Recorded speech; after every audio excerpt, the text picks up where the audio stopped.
Сәлем достар, бүгін сіздермен бірге ерекше слоеный, сондай күшті болып шығатын түрік бөрегін бірге дайындайтын боламыз.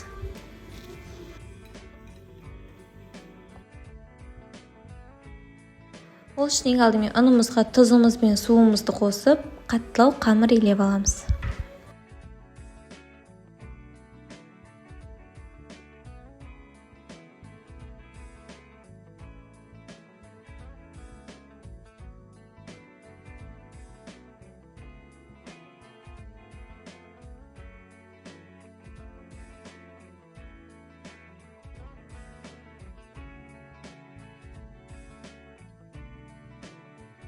Міне осындай қаттылау қамыр шықты. Енді осыны 1-20 минутқа тындырып қоямыз.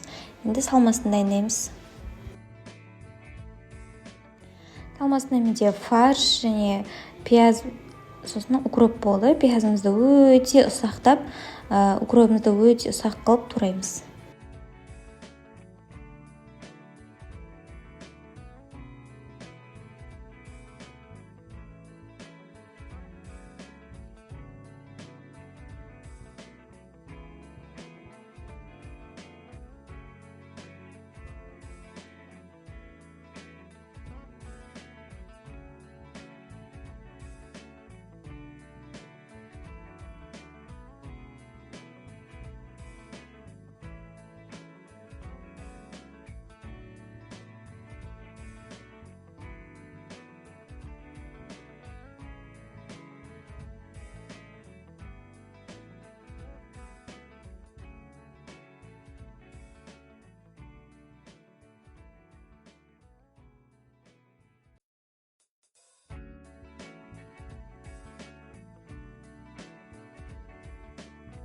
Укропымыздан қатты сабақтарын алып тастап, жақсылап сақтап турап аламыз.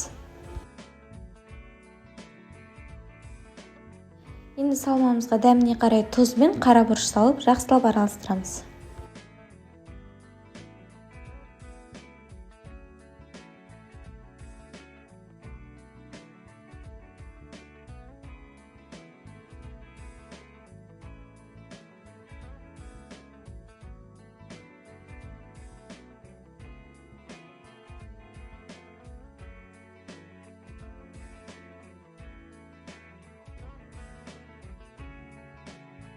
Қамырымыз тыңғасын осылай күшті болып жұмсарып, жылтырап, әдемі қамыр шықты. Енді осыны 100 граммнан бөліп аламыз. Көз мөлшерімен де өлшеп бөлсеңіздер болады.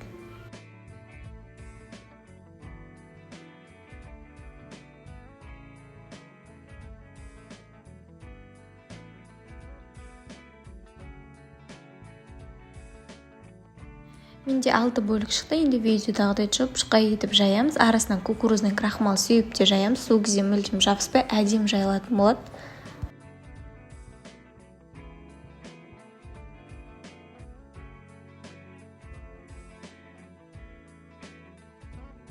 Кукурузный крахмалды көптеп сеуіп жая берсеңіздер болады. Оныңызда көп болып тұрса, кейін қағып жіберсеңіздер түседі. Начинкасын салып видеодағыдай ораймыз.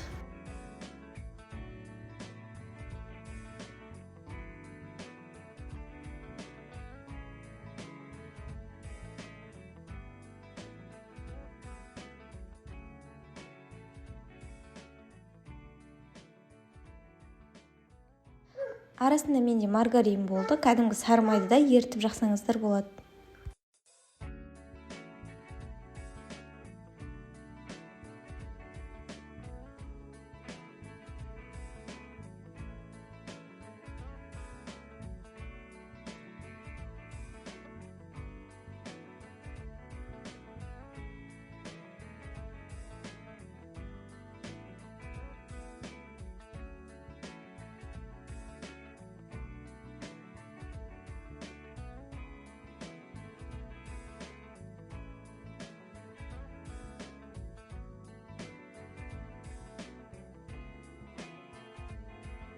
Барлық нандарымызды осылайынан салмасын салып, рулетик қылып орап, дайындаймыз. Противенге салып, бетіне жұмыртқа жағып, 180 градуста 40 минуттай пісіріп аламыз.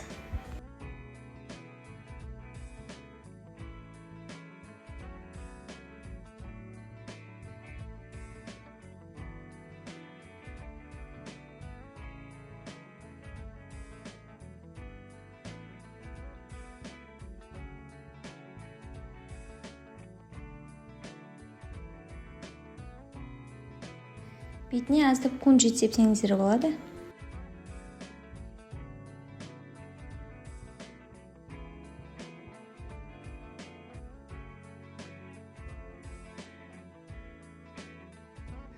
Біздің түрік бөрегі дайын, өте дәмді, арасы толық піскен, сондай слоеный тестомен самса сияқты күшті кешкі ас шықты. Міндетті түрде жасап көріңіздер. Ас болсын.